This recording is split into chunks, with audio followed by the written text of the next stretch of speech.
नमस्कार, मैं जितेंद्र चतुर्वेदी। आखिर अचानक ऐसा कौन सा खुलासा हो गया जिसने आप में हलचल मचा दिया है?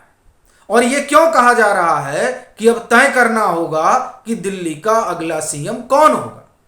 और फिर सवाल यह भी है कि अरविंद केजरीवाल क्यों इतना परेशान है? और फिर संजय सिंह इतना हड़बड़ाए क्यों है?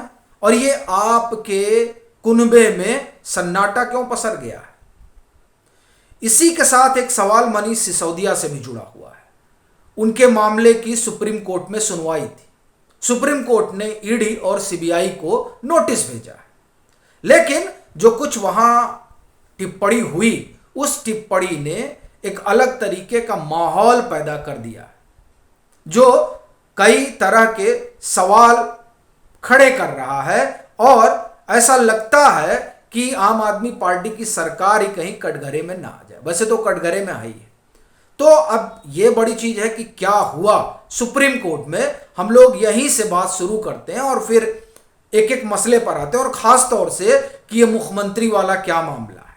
लेकिन पहले सुप्रीम कोर्ट, जैसा कि आपको मालूम ही होगा कि निचली अदालत में और फिर दिल्ली हाई कोर्ट में मनीष सिसोदिया की याचिका खारिज हो गई, जमानत याचिका। सो वो सुप्रीम कोर्ट का दरवाजा खटखटाते हैं और 14 जुलाई को उसकी सुनवाई होती है। उस रोज सुप्रीम कोर्ट ईडी को और सीबीआई को नोटिस करता है कि आप अपना पक्ष रखिए। इसी दरमियान जो टिप्पणी माननीय न्यायालय से आती है, वो दरअसल बताती है कि किस तरीके का एटमॉस्फियर बना हुआ है इस दिल्ली के शराब घोटाले को लेकर। वो कहते हैं जस्टिस खन्ना कि ये जो पॉलिसी है, ये तो इस तरीके का आरोप है कि ये अनड्यू फेवर देने के लिए बनाई गई। अब ये बड़ी चीज है। अब ये सुनते ही आप ये समझिए कि जो मनीष सिसोदिया के वकील हैं अभिषेक मनु सिंघवी, वो खड़े होते हैं और कहते हैं कि ये मामला जो है पूरा फैब्रिकेटेड है, इसमें कोई दम नहीं है, किसी तरह के कोई सबूत नहीं है। ये तमाम दलीलें वो रखते हैं कोर्ट के सामने। लेकिन बड़ी चीज देखिए कि कोर्ट की ये टिप्पणी बहुत कुछ कह जाती है कि क्या इस मामले में सोचा जा रहा है और किस तरीके से देखा जा रहा है। संभवतः यही वजह है कि माननीय न्यायालय ने 21 अगस्त की डेट रखी कि अब अगली सुनवाई 21 अगस्त को होगी, तब आप आइएगा। लेकिन अभिषेक मनु सिंघवी दौड़े कि ना माई बाप ऐसा मत करिए। फिर उन्होंने पूरा उनकी पत्नी के स्वास्थ्य का हवाला दिया और यह हुआ कि इंटरिम बेल पर तो बात हो ही जाए।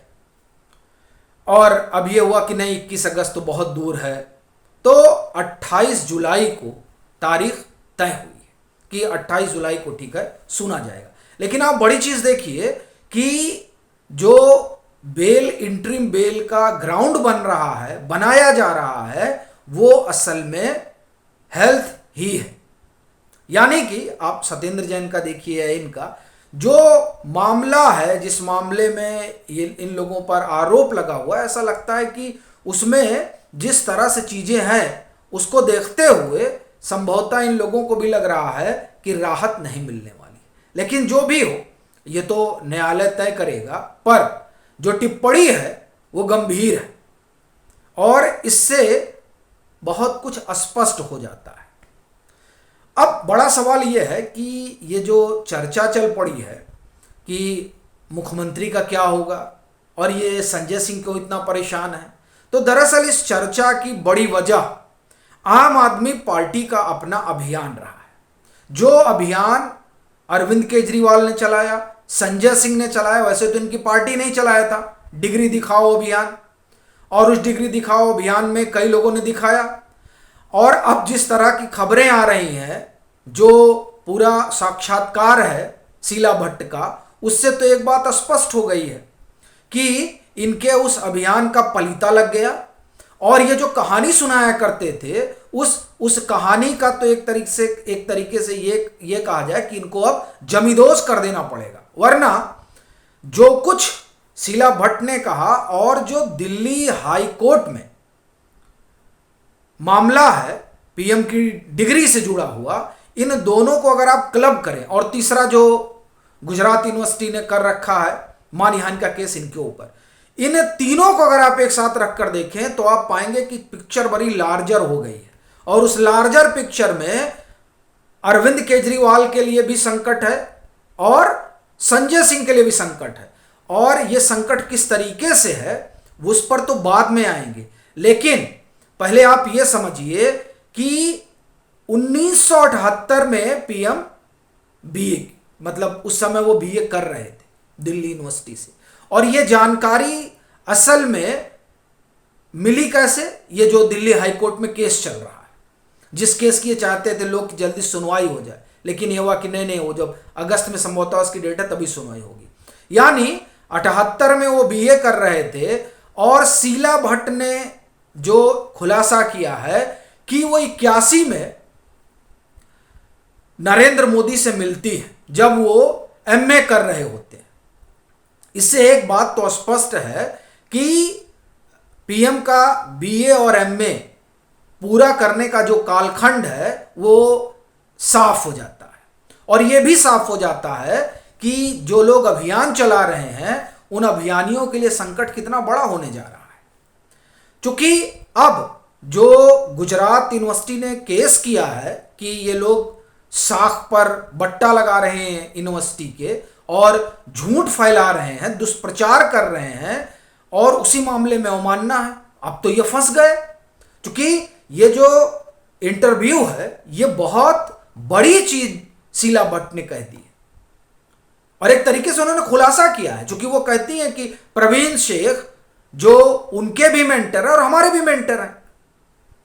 तो अभी तक ये लोग कह रहे थे कि कोई मिल नहीं रहा है जो ये बता दे कि प्रधानमंत्री पढ़े भी हैं, कोई मिल नहीं रहा है अध्यापक जो ये कह दे कि नहीं उन्होंने हमारे अंडर में पढ़ाई लिखाई की है। और ये सिर्फ अरविंद केजरीवाल ही नहीं, पूरा इकोसिस्टम जो है, जो खार खाए बैठा है कि कैसे नरेंद्र मोदी प्रधानमंत्री बन गए, वो पूरा सिस्टम इसी मुहिम में लगा हुआ था। कोई तो मिल जाए, कोई तो बता दे भाई, कोई इनके साथ का नहीं मिलता। और दिल्ली से लेकर गुजरात तक तमाम लोग एक्टिव। अब ये जो शीला भट्ट कह रही हैं उसके बाद उनका क्या होगा, उनके पास क्या जवाब होगा? क्योंकि इन्होंने जो बताया अपने साक्षात्कार में, उसमें उन्होंने कई चीजें साफ कर दी। एक तो यही चीज उन्होंने साफ कर दी कि ये उन्होंने प्रोफेसर का नाम बताया जिनके अंडर में ये लोग पढ़ लिख रहे थे। दूसरा, वो जब छात्र थे तब शीला भट्ट की मुलाकात होती, यानी जो सवाल उठ रहे थे वो सवाल भी औंधे मुंह गिर गए। भाई उन्होंने खुद कह दिया कि हाँ उस समय एमए पार्ट 2 में थे जब हमारी मुलाकात हुई, और जहां हुई इन्होंने वो भी बताया। और इतना ही नहीं, उन्होंने यह भी बताया कि कितने स्टूडियस रहे हैं प्रधानमंत्री नरेंद्र मोदी अपने छात्र जीवन में। बड़ा उनका पढ़ाई लिखाई में ध्यान रहता था, वो उल जलूल की चीजों में नहीं रहते थे। लेकिन अभी देखिए किस तरीके का अभियान चल रहा है। और यही नहीं, जब कहा गया, पीएम ने कहा कि मेरा क्या है, मैं फकीर हूं, झोला उठाकर चल दूंगा, तो उसका भी बड़ा मजाक उड़ाया गया। और ये आपने खूब सुना होगा, शीला भट्ट ने यह बताया कि दरअसल ये उनका स्वभाव रहा है। और ये जो गुजराती लाबी होता है, इस पर भी उन्होंने बड़ा करारा प्रहार किया कि नरेंद्र मोदी ने देश भर की यात्रा की है और वो झोला उठाकर टहलते ही रहते थे, वो देश को समझते ही रहते थे। अभी कुछ लोगों ने यात्रा करके ऐसा लग रहा है कि मानो आसमान ही सर पे उठा लिया हो, लेकिन ये तो नरेंद्र मोदी का स्वभाव रहा है, पढ़ाई लिखाई और देश को जानना समझना। और उसमें एक चीज यह भी कहती है शीला भट्ट कि उनका कभी कोई अस्थाई निवास नहीं रहा। जब तक वो मुख्यमंत्री नहीं बने थे, फिर प्रधानमंत्री नहीं बने, यानी वो जो अपना जीवन जी रहे थे वो वाकई में संत सरीखा था।